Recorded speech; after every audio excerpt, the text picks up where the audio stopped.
صح. يعني حابة أتنقل لمرحلة تانية خالص. حضرتك كنت من القلائل اللي دافعوا عن الرئيس السابق محمد حسني مبارك، ومن القلائل، مش القلائل بس، القلائل وامرأة. فعايزة أعرف من حضرتك ليه حضرتك دفعتي عنه؟ بصي يا ستي، أنا كنت بكتب كمعارضة، وكنت معارضة يعني كنت مزوداها يعني، وكنت عنيفة جدا. معارضة ضد النظام، الرئيس السابق محمد مش حسني ضد هو مبارك. كشخص. أنا ما كنتش دايما النظام. شخص غير في إيه، محافظ بتاع حاجات كده. فإنك تعارضي النظام حاجة، وإنك تهدي البلد حاجة تانية. وإنك تهدي رمز أصل مبارك. الفكرة في إيه؟ أنا أول ما قال هقعد 6 أشهر وبدأ يقولوا لأ، قلت البلد ضاعت. لأن أنت بتتحكمي حكم شمولي وفردي من 52. وإن كان تخفف في عصر السادات إلى حد ما، تخفف إلى حد أكبر في عصر مبارك، بقت مؤسسات دولة قائمة، إنما ما زال شكل الحكم في الدولة مربوط كله في إيد واحدة. لو جيتي رحتي قصة الخيوط دي هتفرط منك، وده اللي حصل.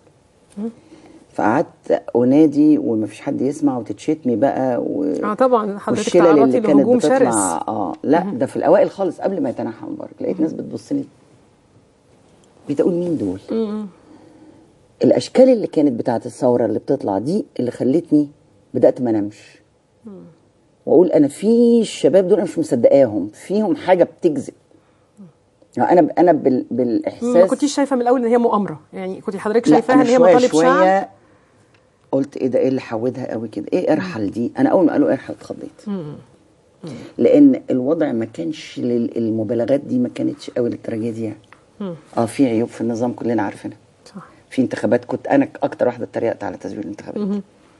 انا ما اقولش ارحل، انا بطالب بتغيير على عيني وراسي، شيء مفرح. انما اوقع بلد، اول ما لقيت الاقسام اتحرقت توقفت بقى. فالمهم لما بدأ أنا لأني قارية تاريخ، تاريخ مؤرق. لقيت ما يكتب على مبارك. أنا شايل المجلة الجرايد دي على فكرة، عشان دي هتقعد في حق أصحابها زي العمل الرضي. بجد والله. طب يا ريت حضرتك قولي لنا يعني الكلام اللي اتكتب بقى.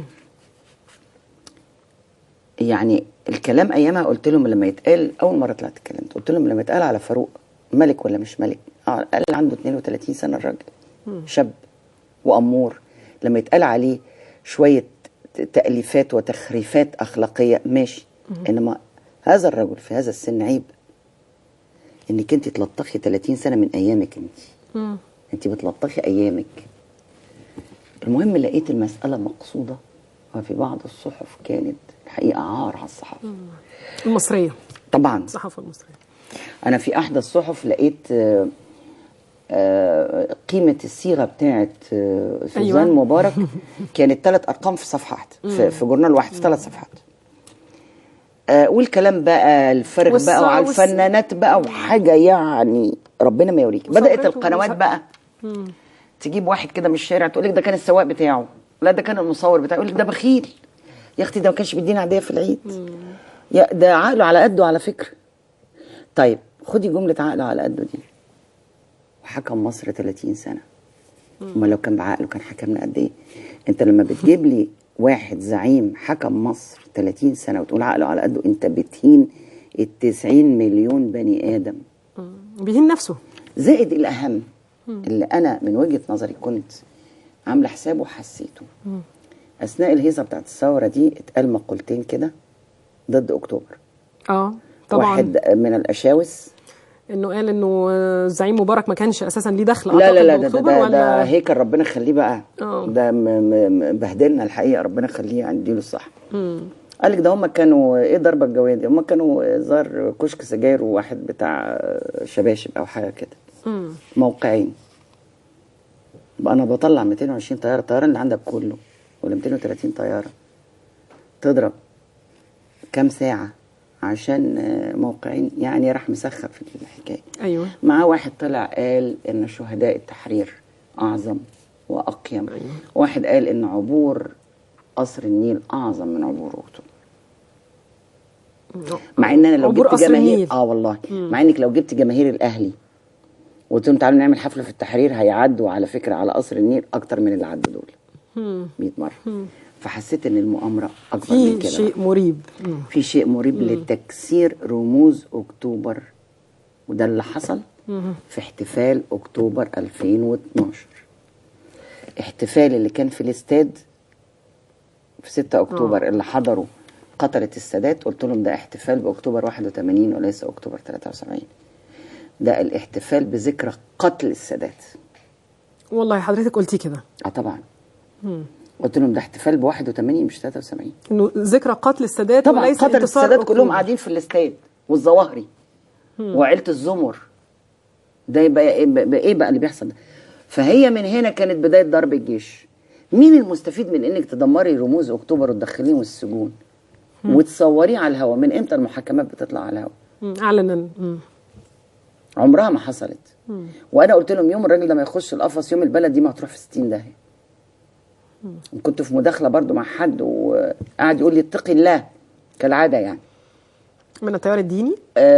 لا، من التيار الوصولي، التيار اللي داخل يطبل في الزفه يعني. كان لسه التيار الديني ما نعنش كده ولا طلع. فالحقيقه دافعت عن ايامي انا وعن الانتصار الحقيقي الوحيد في حياه جيلنا. انا بدافع عن ايامي انا وتاريخي انا.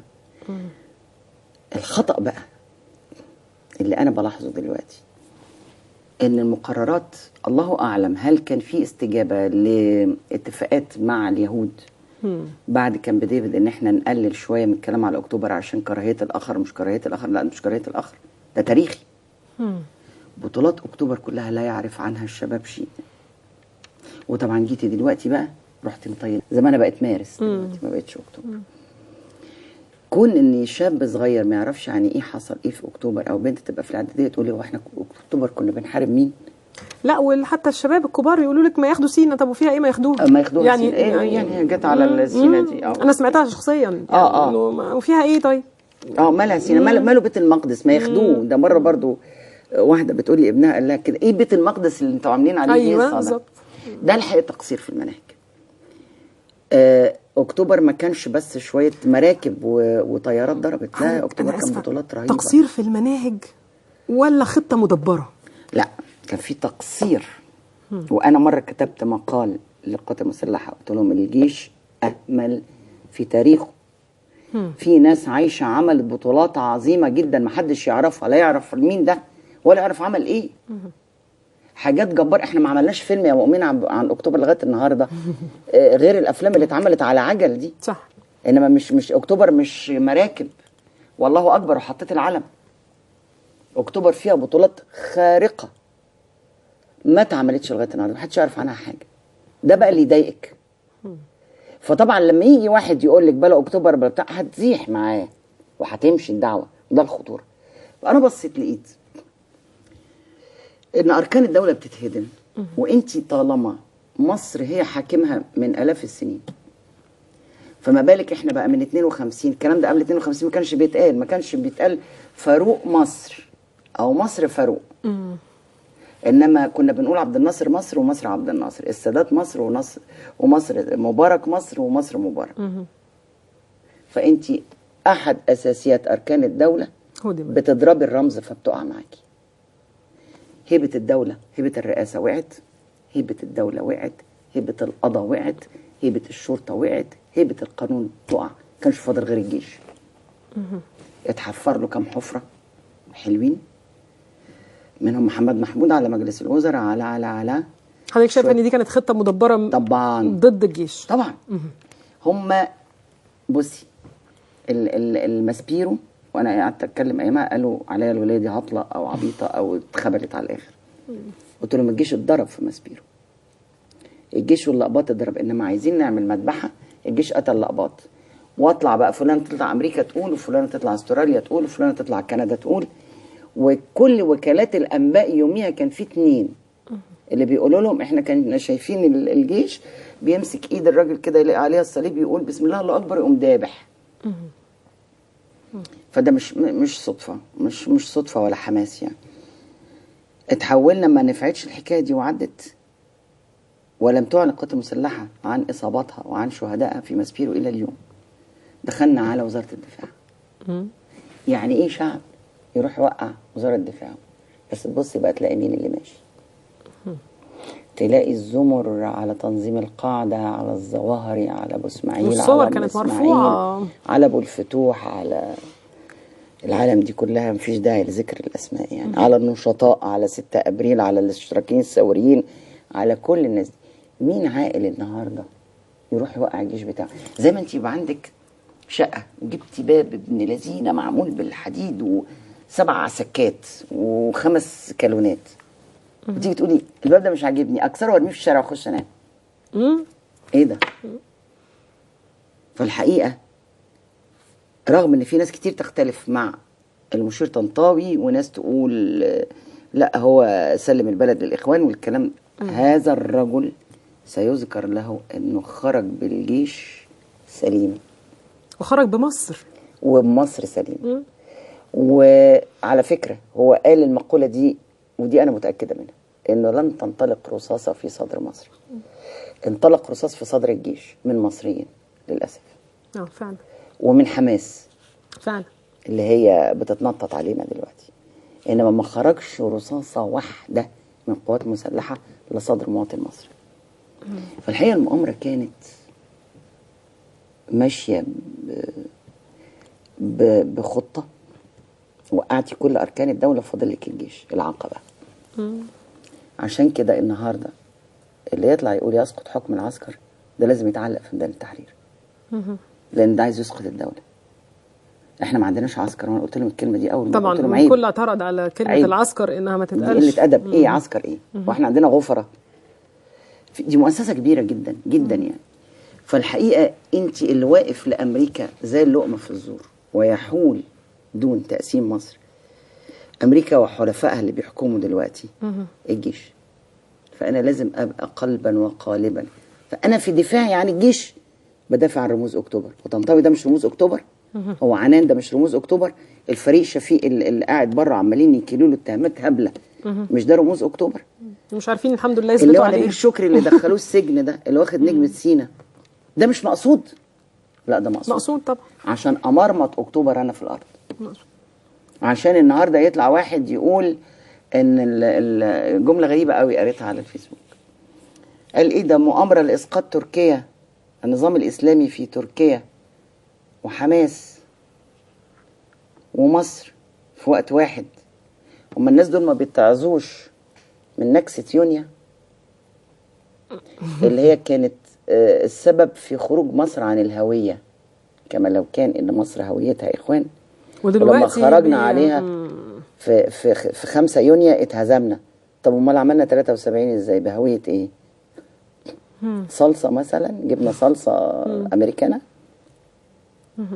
ففي حق يراد به باطل، وفي هلفطة، واخده بالك؟ يعني يفتكروا النكسة ما بيفتكروش اكتوبر، ما يقدروش يجيبوا سيرة اكتوبر دي، بيتعبوا.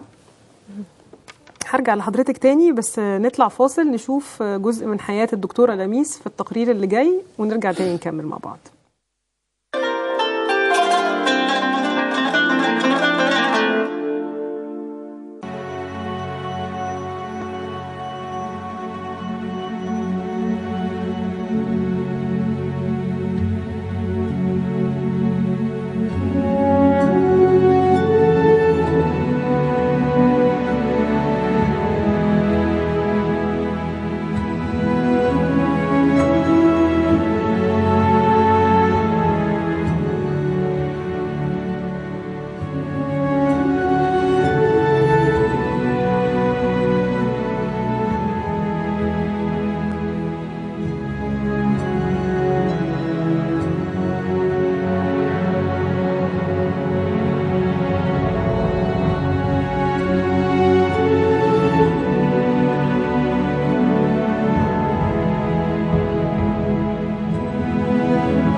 اهلا بكم اعزائي المشاهدين مره اخرى، وبنكمل حديثنا وحوارنا الشيق مع الدكتوره لميس جابر. اهلا مش عارفه هم بيصوروني وانا فتحت كتاب الثوره العربيه كنت عمال اقرا فيه الايام اللي فاتت، فانا عارفه ان ده عشان التصوير يعني، بس سرحت لغايه ما خلصت تصوير وبدأوا يصوروا حاجه تانية وانا سارحه في الكتاب. الحقيقه انت عارفه انا حسيت مره ان التنجيم الحقيقي هو قرايه التاريخ فعلا، لان الحكام والظروف هي واحده باختلاف العصور. على طول في محتل، وعلى طول في طمعان في ثروتك، وعلى طول في ثوره ضده، وعلى طول في حاكم بيغلط وحاكم ما بيغلطش، وحاكم صح وحاكم غلط، وحاكم بيخفق في شيء وحاكم بينجز في شيء. فلما تقري هتلاقي البني ادمين واحد، في الاخطاء بتبقى واحد. واللي ما بيقراش التاريخ، في مقوله بتقول ان من لم يقرأ التاريخ فقد حكم على نفسه باعادته. ما قريتهوش، طب ده انت هتعيديه بقى، وهتعيدي على فكره هتعيدي المقالب مش هتعيدي النجاح. طب حضرتك رؤيتك ايه من خلال قراءتك للتاريخ؟ رؤيتك ايه للي مصر بتمر بيه؟ انا جيت من كام يوم كده قلت ايه، يا رب بس الواحد يعيش لغايه الجلاء، لان انا شايفه ده احتلال الحقيقه. فعلا الاحتلال. لان هنيه لما طلع من كام يوم انا استفزني قوي، ولولا ان انا كنت عييت ما عرفتش اكتب مقال. هنيه قال لا مصر تروح تلغي كامب ديفيد بقى، وده مش الزام. بس انا بديهم نصيحه يعني. افتكرت الله يرحمه القذافي، كنا قاعدين نتريق عليه على من انتم. من انتم، عايز اقول له انت مين؟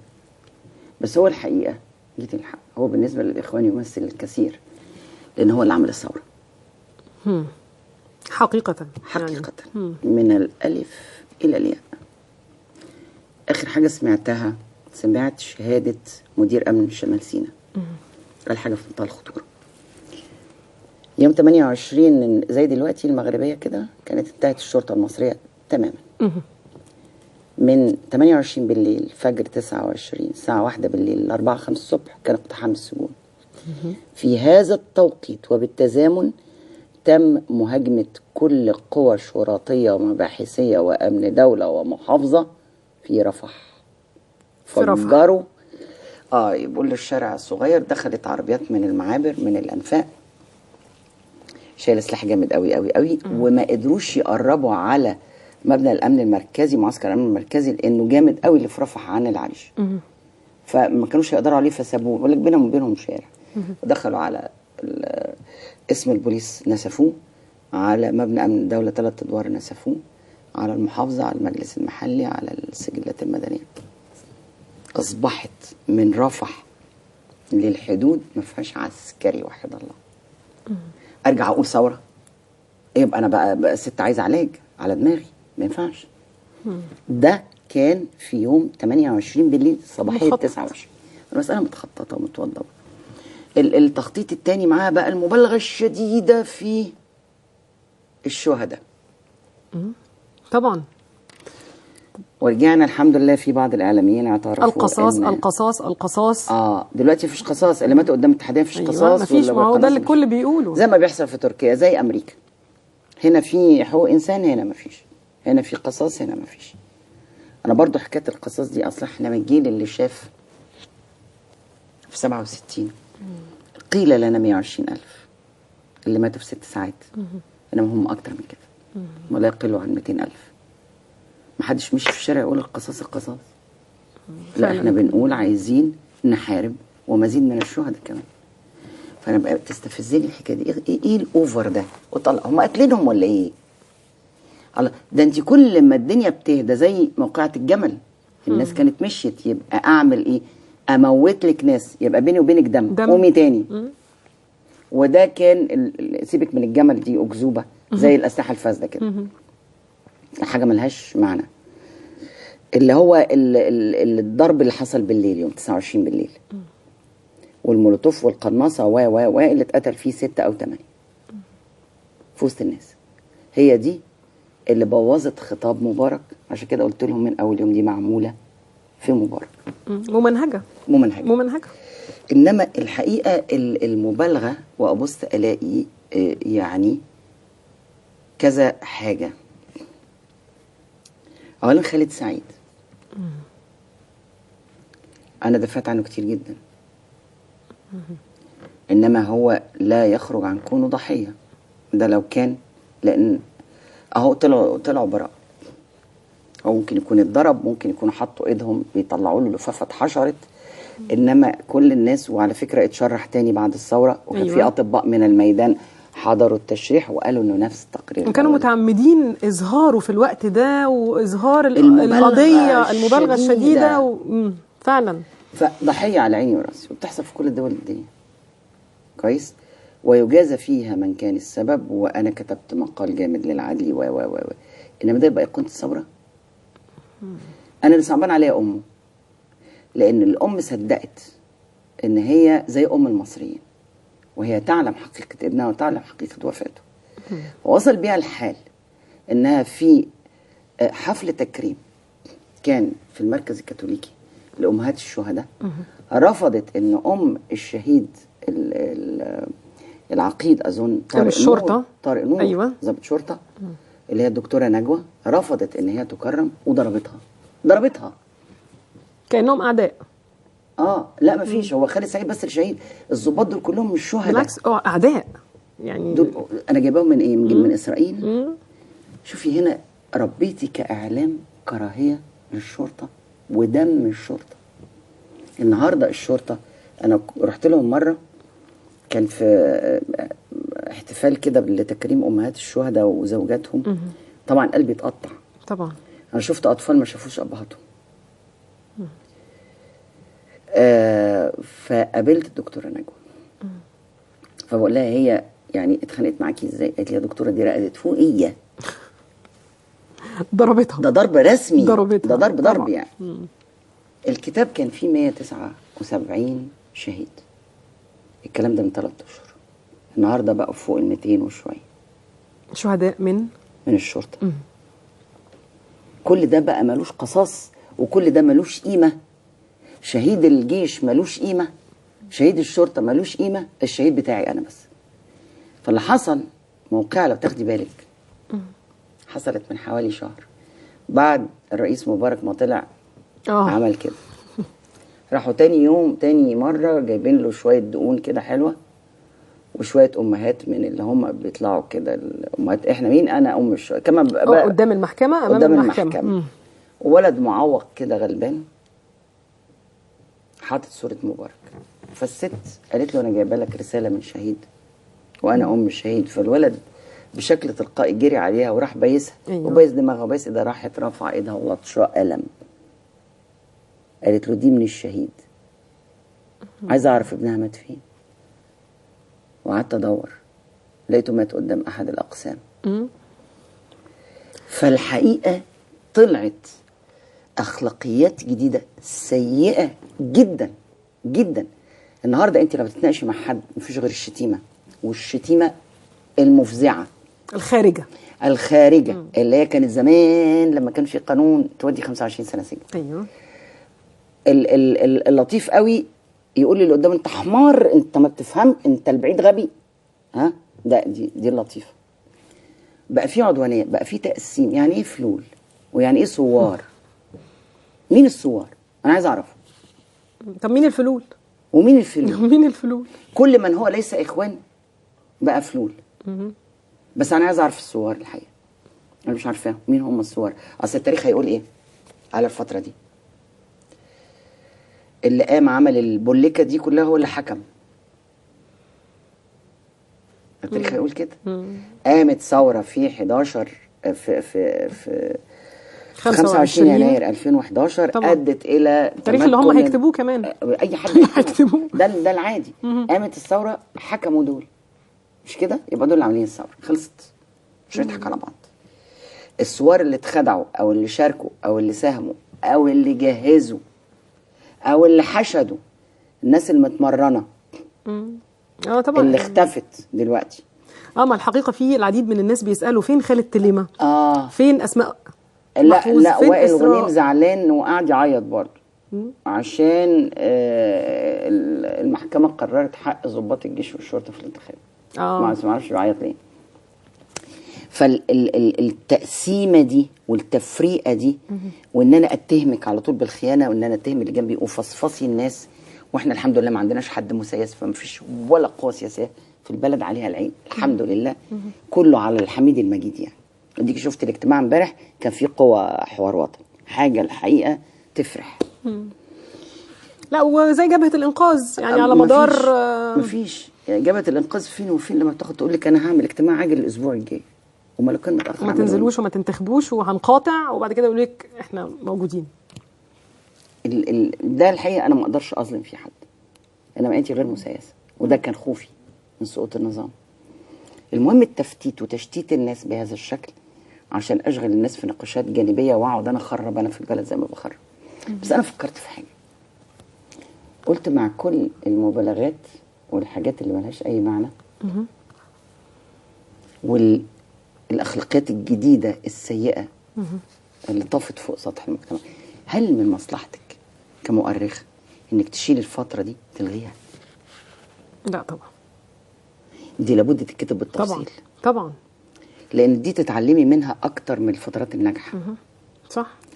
لسبب، انا مره قلت ان الامريكان يعرفوا يسقطوا انظمه، دي سهل قوي، بس ما يعرفوش يسقطوا الشعوب، ولا مش ثقافة. اي شعب ولا تقدر تسقطي. ولا ثقافه.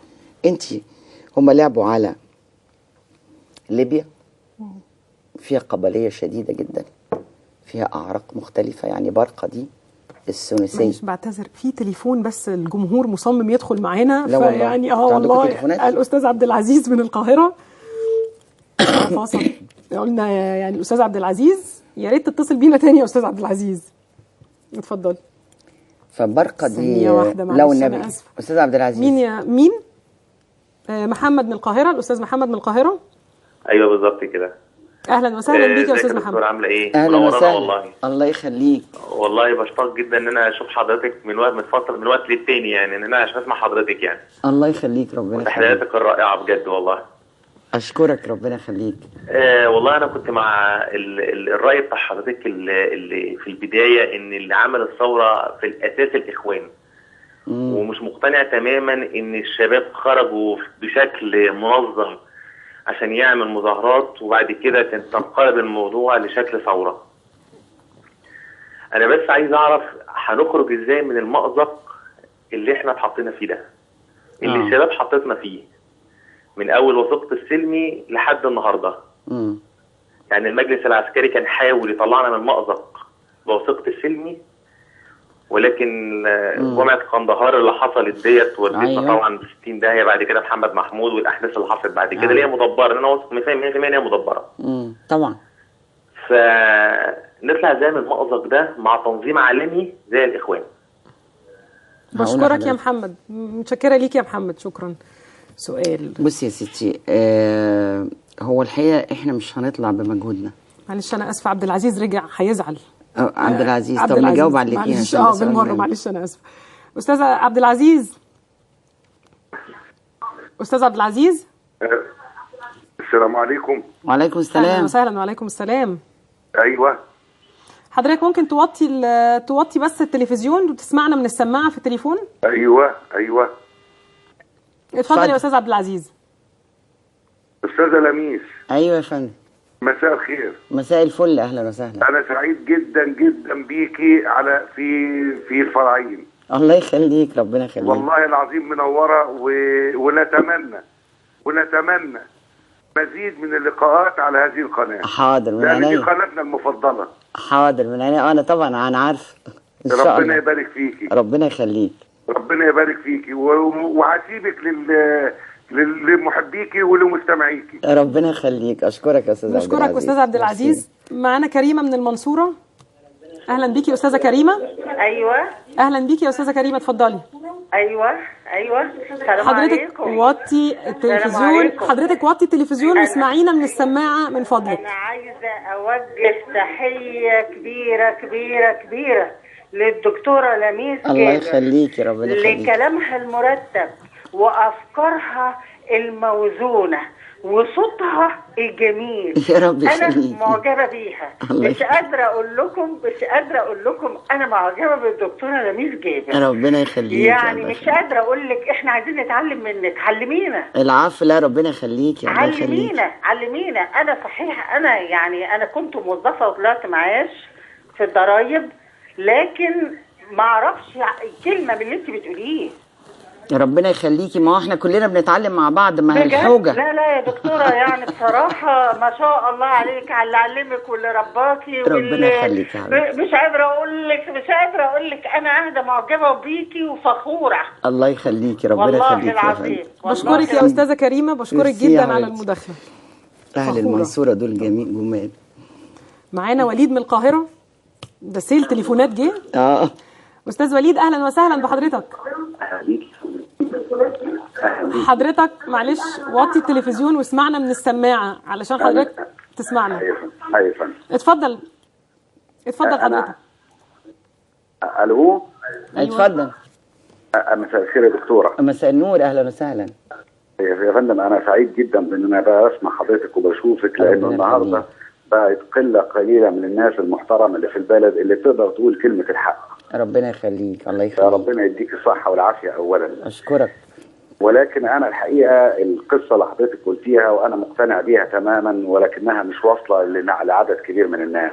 وهي انه اللي حصل في 25 يناير 2011 كان وراه جماعه الاخوان، بان هي حركت الناس بفيسبوك وباكونتس مش مظبوطه باسماء مختلفه، وحركت الشباب وخلتهم ينزلوا.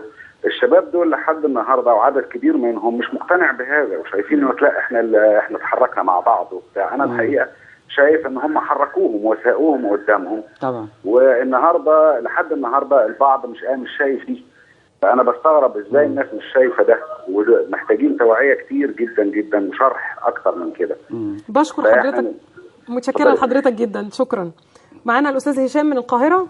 يا جماعه مساء الخير دكتوره لميس، ازي حضرتك؟ مساء النور، اهلا وسهلا. من اشد المعجبين بحضرتك ومتابع دايما، وعلى الفيسبوك على طول بقرا مقالاتك، بس عايزينها تكتر شويه. حاضر. احنا بناخدها نعمل شير للناس بتوعنا، فيعني اللي حضرتك بتكتبيه بناس كتير بتقراه، فعايزين مجهود شويه فيه. ربنا يخليك. حاضر. بشكر حضرتك استاذ هشام، بشكر حضرتك. هنعمل ايه؟ طيب نرجع تاني. هو بصي الشباب اتقسم نصين بس قبل النقطه دي. ايوه توعيه الشباب. الشباب كان في شباب مدرب هو اللي طلع على الكلام اللي قالوا احنا اتدربنا في الصرب ورجعنا. ايوه اتدربنا هناك. ومحدش خالص قال ان الشباب يطلع يتمرن على قلب نظام الحكم في بلده في بلد تانية تبقى حاجه كويسه. دي محدش قال الحكايه دي. دول اتدربوا على الحشد. الشباب التلقائي بقى اللي زيكم زي ولادي نزل فرحان بانه بيقول لا، بس هو لم يسيس ولم يمارس السياسه. دي بقى من اخطاء النظام القديم، انك انت ما كانش عندك شباب يمارس السياسه في الجامعه، وده كان خطا شديد. كان هيوعيه وكان هينضجه. ويعني احنا عشان احنا اخر حركه طلابيه كانت في السبعينات، عشان كده يمكن مخنا شويه نور في حكايه السياسه. كويس. يعني احنا كنا نركب مع سواق التاكسي نعرف اذا كان مباحث ولا لا. ما كانش امن الدوله على الايام. كويس. ونعرف نضحك عليه وساعات يضحك علينا. يعني حصل لنا نوع من الوعي، نوع من النضج، واخد بالك؟ وكل ده في بوتقه الوطن. احنا عايزين نحارب. فالسياسه دي كانت هتنضج الشباب. الشباب نزل عايز يقول لا، الشباب دي فترته 4 سنين الجامعه هي الفتره الوحيده التي يمارس فيها الشباب السياسه. عشان كده دي من الميزات اللي حصلت، المكتسبات القليله، ان اتحادات الطلبه وقفت وقفه جامده جدا وكسبت الانتخابات من الاخوان. ده دليل ان هم مش اكثريه ولا حاجه. دي حاجه مهمه جدا. فده انساق وراح. في اللي راح مرتين ورجع. ابني انا قال لي انا رحت اول مره كان مبسوط، تاني مره لقى في حاجه الوشوش دي مش طبيعيه فما راحش تاني. وفي ناس قعدوا 15 16 يوم ومشوا وفي شغلهم دلوقتي وسابوا الدنيا خالص. وفي شباب مصرين ان هم عملوا هم سووا. فيهم ناس ما زالوا بيحاولوا يحركوا اشياء مش كويسه، وفيهم ناس بتحاول تثبت لنفسها انها صح. فالمكابره في الحاجات دي مش صح. بصي انا شخصيا رغم ان انا بعتبر نفسي عندي وعي، انا غيرت دماغي من اول 25 يناير 2011 الى اليوم 15-20 مره. كل مره بعيد حساباتي، بلاقي موقف اقول لا لا لا، يبقى اللي انا كنت بحكم عليه كذا ده ما كانش مظبوط، يبقى بحكم عليه كذا. المتلاحقات والاحداث سريعه جدا جدا، كل مره بتفتح لك.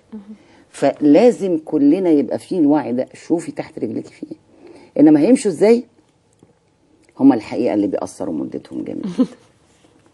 يعني احنا معتمدين على غبائهم مش على ذكائنا. انما منظمه عالميه وتنظيم عالمي ما تاكلش من الكلام. صح. وامريكا اصلها هتبيع الكل في دقيقه. معانا تليفون من ايمان القاهره. الو استاذه ايمان، اهلا وسهلا بيكي.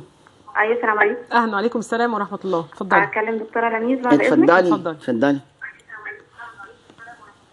دكتوره لميس استاذنك، احنا عايزين نوثق الكلام اللي حضرتك بتقوليه، لان احنا اتجننا من كتر التحاليل اللي احنا بنحاول ان احنا نعرف النتيجه وازاي نمشي وازاي نعرف الدنيا تمشي ازاي. والله يا حبيبتي انا بحاول وبكتب كتير جدا في الجرايد على الموضوع ده. انما هي الفكره اتضحت دلوقتي بالذات، بانت ان الحكم اللي وصلت ليه مصر دلوقتي من بعد الثوره له محركين وله اغراض اخرى غير حكم مصر. له اغراض اخرى، له مخطط لابد ان يتم. وانا اشك في حاجه، ان امريكا دلوقتي ممكن تقلب الموضوع، لان اوباما بدا يتحاسب. فهو ممكن تبقى الحركه بتاعت تركيا، في ناس بتقول مخابرات مصريه وناس بتقول مخابرات روسيه، لا هو ممكن يبقى الامريكان برضه، لان الامريكان ما يعرفوش امهم ولا ابوهم ولا خالتهم ولا صاحبهم. هي الفكره انا عملت وساعدت وساندت حكم اسلامي في كذا دوله، ثبت فشل وانا بتكل على قفايا دلوقتي لما اخذ في الكونجرس، فيبقى فرصه بقى اضرب لك كله. بشكرك يا ايمان. استشكرها. اتفضلي. يعني انا شايفه الحقيقه، وانا كتبت لهم بركات عزاء على الفيسبوك لطيفه قوي، قلت لهم البقاء لله في النموذج التركي. طبعا كل عمال يقول لك النموذج التركي والنموذج الماليزي والنموذج البدنجاني. مفيش حاجه اسمها نموذج حكم اخده احطه عندي ينفعني. زي ما كانوا في اول الثوره برضو كل اللي بيتكلموا في التوك شو يقول لك ما الثوره الفرنسيه. يا راجل انت بتقارن ثوره بثوره في مكان مختلف وبعدها ب 200 سنه وشويه، 220 ولا 230 سنه. بتقارن شعب بشعب ما تقارنش، بظروف ما تتقارنش، بفتره زمنيه لا تقارن. انما كله كان بيدور على جملتين ويقولهم. النهارده انا شايفه الدنيا هتتقلب، وامريكا العك اللي بتوعكم ده شكلها هتلمه. معانا محمد عبد الرازق، الاستاذ محمد عبد الرازق من عضو لجنه الدفاع عن الرئيس السابق مبارك. اهلا وسهلا بيك يا استاذ محمد. مساء الخير يا استاذ داليا، حضرتك اهلا وسهلا بيك. ازيك يا محمد؟ اهلا وسهلا بيك. اخبار حضرتك يا دكتوره؟ دايما متالق يا دكتوره، ربنا يخليك دايما على الشاشه يا دكتوره. يا رب يا دكتوره. الله يخليك. حكم يا دكتوره ان البرنامج نسائي لحد ما. دكتوره بنذكر حضرتك يا دكتوره بسيده خلال العامين الماضيين تعرضت لظلم شديد جدا يا دكتوره، هي سيريا سوزان مبارك. السيريا دي يا فندم اتعرضت وتحملت ما لم تتحمله امراه خلال العامين الحاليين. تعرضت لشائعات من شائعات التوريث وغيره وغيره وغيره. حكم اضافه يا فندم هي لها دور كبير جدا، وحضرتك عارفه جدا كده يا دكتوره في المراه والنهوض بالمراه، وحضرتك عارفه طبعا انجازاتها والمشاريع اللي كانت بتقوم بيها لخدمه المراه. كل ده يا دكتوره من ضمن الحاجات اللي تعرضت للتشويه وتعرضت للظلم، وظلم شديد جدا تعرضت السيده سوزان مبارك خلال الفتره الحاليه. دي كانت من احد الحاجات اللي كانت الثوره كانت بتتركز على انها تشوه كل الرموز، كل الاعمال الوطنيه الشريفه. وده من اول اسبوع في الاسواق. يا دكتوره بالظبط دلوقتي حضرتك في الاسواق يا دكتوره مش متوفر الاول الاطفال في الصيدليات، في عندنا عجز جامد جدا في مصر الاطفال. كل المشروعات والخدمات اللي كانت بتقوم بها، واكيد طبعا كلنا فاكرين من كم شهر وزير الثقافه لما جه الجديد الاخواني وحاول يغير حتى مشروع القاء للجميع ومشروع مكتبه الاسره سماها مكتبه الثوره. بالظبط يا دكتوره. من دي حاجات كلها بيحاولوا ان هم يشوهوا، زي برضه ما بيحاولوا يرفعوا. لا دي سرقه، دي سرقه عاديه عادي جدا، ما تقلقش. ما ده يا دكتوره ده اللي هم بيحاولوا يعملوه، بيحاولوا يقوموا بيه، لكن مجهود حضرتك معانا يا دكتوره ده اللي هيبقى على المرحله التاريخيه دي، وهيحاول يحافظ على التاريخ في الفتره الحاليه من التشويه. لا ما تخافش، بيحاول الاخوان يلعبوا عليه يا دكتوره. بشكرك يا استاذ محمد. بشكرك. هم اضعف من كده. سؤال مهم جدا حكايه السيده سوزان مبارك دي. انا اول كانت حاجه كنت اتكلم عليه اول مره اطلع في التلفزيون، كان استفزني قوي حكايه ان هم قالوا عليها سرقت قلاده من متحف مجوهرات محمد علي اللي في اسكندريه، بتاع اللي هو كان في بيت في قصر فاطمه حيدر. وقالوا ايه بتاع الاميره سميحه توفيق. قلت ايه يا اخويا سميحه توفيق دي؟ سميحه توفيق دي كانت ممثله. مفيش اميره اسمها سميحه توفيق، في سميحه حسين بنت السلطان حسين كامل او سميحه كامل.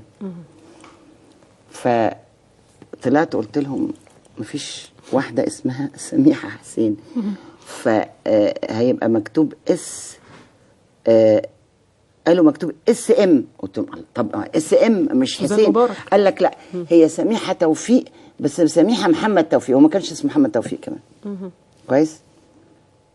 قلت لهم الخديوي توفيق ما كانش عنده بنات اسمهم سميحه، هي سميحه بنت السلطان حسين كامل اللي هي قصرها مكتبه القاهره اللي في الزمالك اللي على النيل الحلو ده.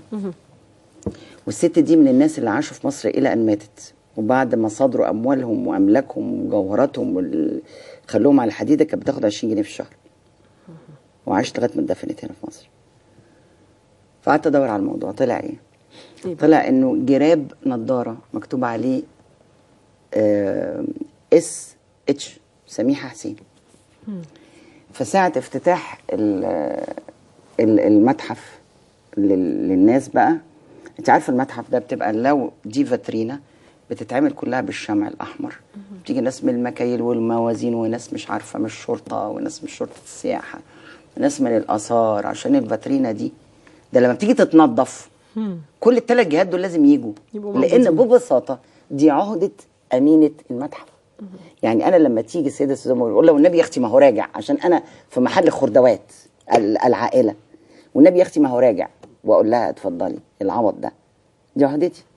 ودي حاجات اثريه يعني قيمتها مش بقيمه القلاده ولا البتاع. المهم اتضح ان جراب نضاره وهم عاملين ميداليات، كان فاروق حسني وكان زي حواس وكانت امينه المتحف وكان مش عارفه رئيس اثار اسكندريه، فعاملين 5 6 ميداليات تذكاريه. فهي قالت لهم ايه جراب النضاره ده؟ قالوا لها ده بتاع الاميره سميحه حسين بنت السلطان حسين كامل. فهي هزرت وقالت والله اس اتش، قلت ده سوزان وحسني. بس في واحد موظف ده ما عرفت الحكايه اتكتبت بقى في المجلات، كان ماسك امينه المتحف دي الا يشغل ابنه او بنته مش فاكره، فقالت له يا ابني ما عنديش درجات فاضيه. ففضل معاها وراها ما عنديش، قال لها طب بقول لي بقى اديتيها ايه بقى في العلبه الخضراء؟ هي خدتها بالفعل؟ يعني هي خدتها دي الميداليه دي؟ لا هي شاورت عليها بس الفاترين ما بتفتحش. الميداليات دي ميداليات تذكاريه بمناسبه افتتاح المتحف. فخدت الميداليه ومشت. فقال لها بقول لي بقى كنت حاطين ايه في العلب، وراح مشير الموضوع. المهم الموضوع ده مش يأذي سوزان مبارك، يأذي امينه المتحف اساسا. فاول مره طلعت اتكلم الحقيقه اتكلمت على الموضوع، قلت لهم انتوا داخلين في سكه ما حدث بعد 52، وما حدث بعد 52 الحقيقه حاجه مشينه. ان انا بدل ما اقول عشان تكتسبي الشرعيه لطخي اللي قبلك، لطخيه، جيبي كده دهان اسود ولوشي على كل حاجه وقولي انا واللي قبليه ده باطل، وبعدين تيجي انت تقعي فيبقى انت واللي قبليكي باطل، وتاريخنا كله يتداس في الرجلين. انا بقى بصيت لما قعدوا بقى قامت مظاهرات، دي حصلت على فكره ايام جاهن السادات. جاهن السادات كانت بدات هي برضو في الحقوق الشرعيه للمراه. فاول ما مات السادات اول مظاهرات عايزين يلغوا قوانين جاهن، فراحوا لها الستات قالت لهم والله انا عملتها لكم حافظوا عليها، انا هعمل لكم ايه. فاحنا كده كل مره. فجم ده فتتت الاسره عشان قانون رؤيه الطفل. طبعا الست دي بغض النظر عن قوانين المراه، انا زمان كنت بقول الحقيقه من زمان ان لو لم تفعل سوزان مبارك سوى القراءه للجميع فده يكفيها. تلغي بقى انت مكتبه الاسره تسميها مكتبه الثوره، ومكتبه المسقعه، الغيها. بس في كام مليون كتاب في بيوت الناس عليه صوره سوزان مبارك، لا يقل عن 22 مليون كتاب. شيليهم لو تعرفي تلفي على البيوت. مستشفى السرطان ده هي اللي منقيه على فكره رقم التليفون 57 357. انا فاكره كويس قوي المؤتمر ده. وخدت جايزه المستشفى الايام اللي فاتت دي كافضل عمل انساني، مش عارفه. ايوه دي يعقوب جامد في الموضوع ده، ما كانتش فاضيه بس راحت حضرت معاه المؤتمر وجابت له ناس وبتاع. القوانين الشرعيه كلها، المجلس القومي للامور، المتاحف، متحف الطفل عملت كام جنينه سوزان مبارك؟ لعلمك من ايام الخديوي اسماعيل ما اتعملش ولا جنينه في مصر غير حديقه الطفل، حديقه الطفل كتير، حديقه الدوليه وحديقه الازهر. والله العظيم من ايام اسماعيل ما اتعمل جناين. مش كل ده شغل؟ انت لما بتلطخي بقى بتستفيدي ايه؟ زي ما باجي اكتب لي امسك لك الورق اللي انت بتذاكري فيه كده، اروح مقطعاه واقول لك ذاكري فيه كده هو يبقى حلو. والحقيقه الناس دي بتضر نفسها طبعا. انما مفيش عمل بيروح من التاريخ. صح. والراضي قبل الحلو على فكره. بشكر حضرتك جدا جدا جدا على اللقاء الممتع، ونتمنى ان حضرتك تكرريه تاني وان حضرتك تشرفينا تاني. لا ده احنا عندنا جماهير شفتي حضرتك. بنشكر الدكتوره لميس جابر على الحوار الشيق، كان نفسنا نبقى معاكم اكتر من كده، لكن في حلقات مستمره ان شاء الله جايه. بشكركم واشوفكم على خير في حلقه